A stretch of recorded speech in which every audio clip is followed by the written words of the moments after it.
Olá, eu sou Cecília Celeste. Aqui nesse canal nós falamos sobre leituras, sobre livros que nos levam à reflexão. E hoje, ao som dos passarinhos, eu quero falar sobre o autor do livro As Relações Perigosas, Cordelot de Laclos. Afinal de contas, quem é que escreveu isso? Quer saber um pouco mais sobre Cordelot de Laclos, esse homem com um nome tão diferente? Deixa aqui teu like, se inscreve nesse canal se você ainda não é inscrito, ativa o sininho de notificações e não te esqueça, compartilhe esse vídeo com os teus amigos porque esse vai dar o que falar. Principalmente para aquela pessoa que adora postar no grupo do WhatsApp fake news, aquelas bobagens que você não aguenta mais assistir. Afinal de contas, quem é que escreveu isso? As Relações Perigosas. Vamos a elas. Primeiro vamos falar um pouco sobre que livro é esse. Tá? As Relações Perigosas. Você acha que vale tudo no jogo do poder e da sedução? Pois então, essa obra, As Relações Perigosas, já foi considerada uma espécie de manual maquiavélico erótico e ela foi escrita no formato de cartas, como correspondências entre os personagens. É bem interessante. Esse livro, essa obra, retrata uma parcela ociosa da aristocracia francesa lá do século XVIII, lá da época um pouco antes da Revolução Francesa, que ocupa o seu precioso tempo manipulando e destruindo a reputação das pessoas. Elas têm tempo para isso. Então, mas eu não quero falar sobre a obra. A obra é fácil você encontrar resumos na internet, resumos muito bons, inclusive. Eu quero falar sobre quem escreveu isso. Quem é que escreveu isso? Pierre Ambrosini François Cordelot de Laclos. Ele nasceu em 18 de outubro de 1841, na região de Amiens, na França. Ele era de uma família da baixa nobreza, ou seja, ele era nobre, mas não era aqueles nobres que se destacavam na alta sociedade. Era nobre porque tinha no sangue ali. A partir de isso, ele nasceu então em 41. A partir de 1756, o que acontece no cenário do país em que ele vive? Está acontecendo aquela atmosfera da Guerra dos 7 Anos entre a França e a Inglaterra. Vamos retomar um pouquinho o que foi a Guerra dos 7 Anos. Foi um conflito entre esses dois países pela disputa da região do Vale do Rio Ohio, lá na América do Norte, do outro lado do oceano, mas aqui na Europa, eles estão brigando. Por que era importante? Porque era uma região que era importante para escoar produtos, tá? Então, o que acontece? A França perdeu, ponto final, acabou a história da Guerra dos 7 Anos. A França perdeu e isso gera na França uma grave crise econômica. A França já está passando por vários outros problemas aqui no século XVIII e a derrota para a Inglaterra na Guerra dos 7 Anos ela vai dar uma grave crise econômica porque também tem uma outra situação. A França magoadinha, o rei resolve, além de ter que pagar um monte de dívidas de guerra, ele resolve enviar recursos financeiros para as colônias inglesas na América do Norte, as 13 colônias, para ajudar a financiar todo aquele processo de independência dos Estados Unidos, o que deixa a França ainda mais, aumenta ainda mais a crise econômica da França, tá? E isso vai ser, a crise econômica é o principal motivo da Revolução Francesa, é um dos maiores e principal. Mas por que eu tô falando isso se na verdade eu quero saber quem é que escreveu isso? Esse cara, então aqui ele tá na adolescência dele ali, os primeiros anos de adolescência, quando tá acontecendo a Guerra dos 7 Anos, então ele tá no meio dessa atmosfera de guerra, aquilo é interessante para ele resolve ingressar na carreira militar. Grande sacada aí. Sr. Choderlos de Laclos, ele então se torna militar. Em 1759 ele entra, enfim, para a escola de artilharia e segue carreira. Então tem momentos, né, na carreira militar que tem muito serviço, tem outros momentos que o serviço está mais baixo. Então ele tem uns tempos ociosos e nesse tempo ocioso ele se dedica a escrever. Em dezembro de 1781 nós estamos, né, tão perto de eclodir, ai que coisa horrível, de explodir a Revolução Francesa, né? Mas ninguém tem bola de cristal. Ele pede afastamento do serviço militar para se dedicar à literatura, porque ele estava amando fazer isso. E em março de 1782, ele publica, então, As Relações Perigosas. Sucesso imediato. A massa foi ao delírio. Já a aristocracia não gostou. Por quê? Esse livro retrata uma parcela ociosa da aristocracia francesa na pré-revolução, que ocupa seu tempo manipulando e destruindo a reputação das pessoas. Então, essa aristocracia reage, né? Essa aristocracia já era muito criticada pelos iluministas, né? Eu fiz um vídeo aqui sobre isso. E ela reage, tá? A essa sátira, ela fica indignada, isso não pode mais acontecer. E esse livro, você não teria tido uma reação tão forte da aristocracia se não tivesse um fundo de verdade, tá? Então, ele vai relatar essa decadência moral da sociedade aristocrática do século XVIII. O escândalo da publicação do livro, que era considerado então imoral, faz o ministro do Exército ordenar o retorno imediato de Choderlos de Laclos ao regimento. Não, aquele teu afastamento, cancela, volta. Mas ele é um cara muito bem relacionado. Então ele consegue uma transferência para a região de La Rochelle, onde ele conhece a jovem Marie Solange de Père. Ela é 24 anos mais jovem do que Laclos.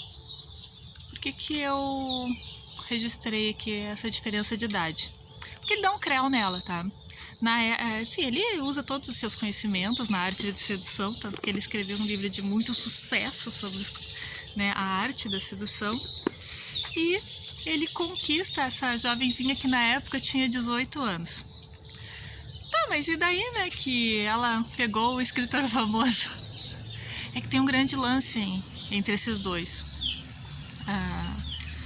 A Marie Solange de Père, né, além deles terem esse relacionamento íntimo, eles se tornam grandes parceiros na escrita. E ela auxilia o Laclos na elaboração da obra A Educação das Mulheres. É óbvio que ele não iria conseguir lançar um livro desses naquele período. Esse livro, A Educação das Mulheres, claramente defende a libertação e o empoderamento feminino, que eram inconcebíveis para a época. A Educação das Mulheres só vai ser publicado em 1903, não sobrou nem o pozinho dos caras na época que o livro foi lançado. Mas vamos voltar ali para a parte do creu.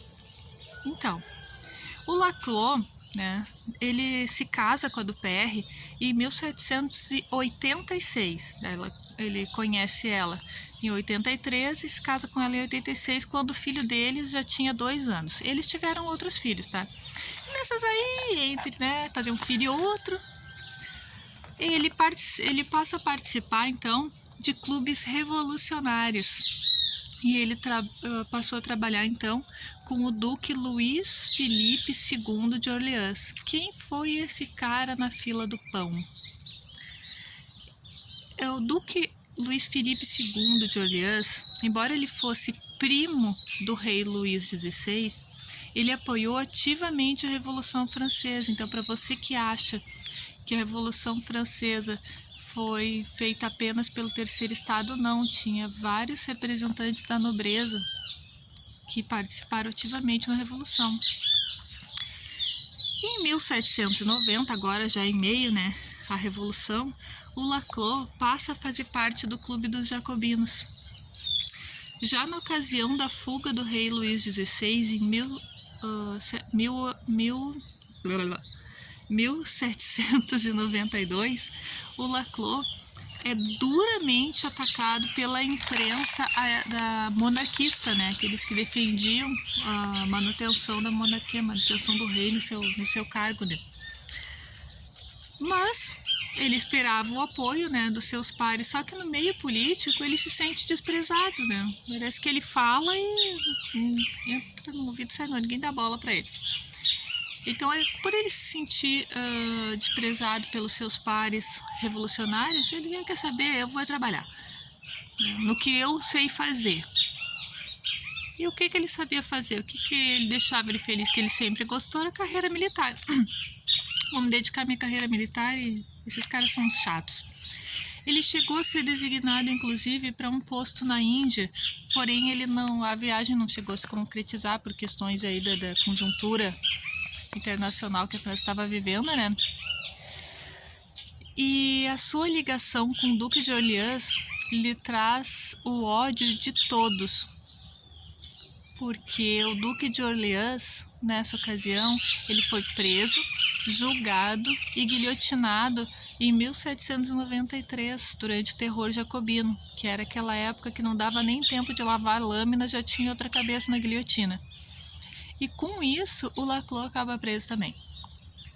Mas como ele tem boas amizades, ele consegue o direito à prisão domiciliar. Mas depois ele acaba sendo preso novamente e libertado em dezembro de 1794. E ele passa então a viver como um burguês, sendo nomeado general de brigada em fevereiro de 1800. E aí ele segue então a carreira militar dele. Ele chegou a ser designado para combater na Revolta dos Negros em São Domingos, em 1803, né, agora já no período napoleônico, né? Mas ele também não chega a embarcar. O que foi a Revolta dos Negros em São Domingos? De repente aqui nesse momento você não está atento. A Revolta dos Negros em São Domingos, a ilha de São Domingos, aqui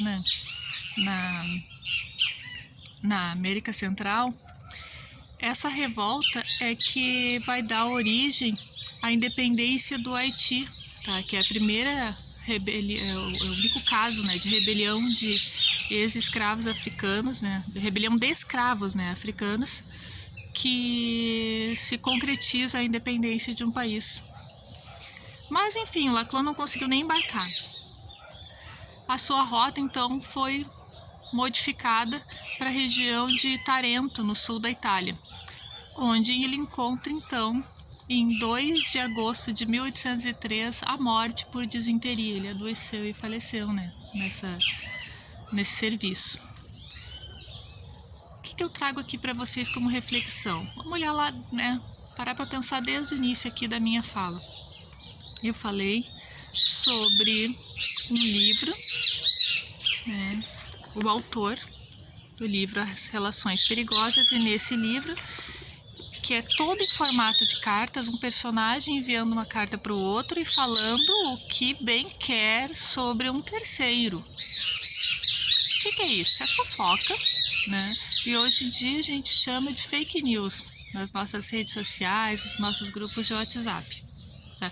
Hoje, né, já desde daquela época e hoje em dia também acontece a pessoa falar o que quiser e isso ser recebido como uma verdade. Então é essa reflexão que eu quero deixar aqui para você hoje, porque essa prática é o que o Cordelot de Laclos satiriza nesse livro. Essa prática. Vamos refletir? Você tem cuidado, você que está aí me assistindo, você tem cuidado de saber se uma notícia ou algo que te contam sobre alguém, se isso é realmente verdade? É verdade ou não é verdade?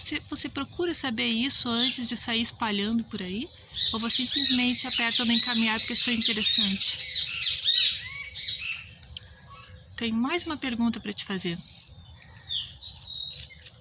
Você, antes de apertar aquele botãozinho, né, ou contar uma coisa para alguém, Você não pensa se isso vai destruir a reputação de alguém antes de contar, antes de sair espalhando? Você pensa nisso? Será que você reflete? Ai, mas será que isso aqui é verdade? Será que eu não vou destruir a reputação dessa pessoa? Ou, ai, mas eu não gosto do fulano. Não gostar da pessoa que está sendo falada ali é motivo suficiente para você querer achincalhar com aspectos que ela não cometeu, coisas que ela não fez, ou que coisas que ela não falou, enfim. Só porque você não gosta? A verdade é a sua verdade? Será que você não é mais uma dessas engrenagens da indústria da fake news? Para pensar nisso, vamos ter muito cuidado. A gente está vivendo num momento bem complicadinho.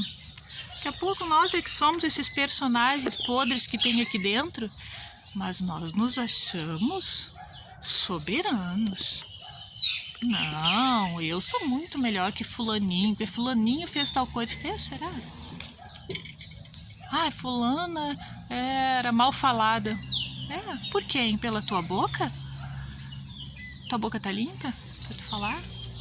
Vamos pensar sobre isso. Vamos refletir. Será que nós não fazemos parte aí dessa engrenagem da fake news? Ela não acontece sozinha, né? Gente, obrigada. Não se esqueça de divulgar esse vídeo aí. Um beijo. Fica com Deus.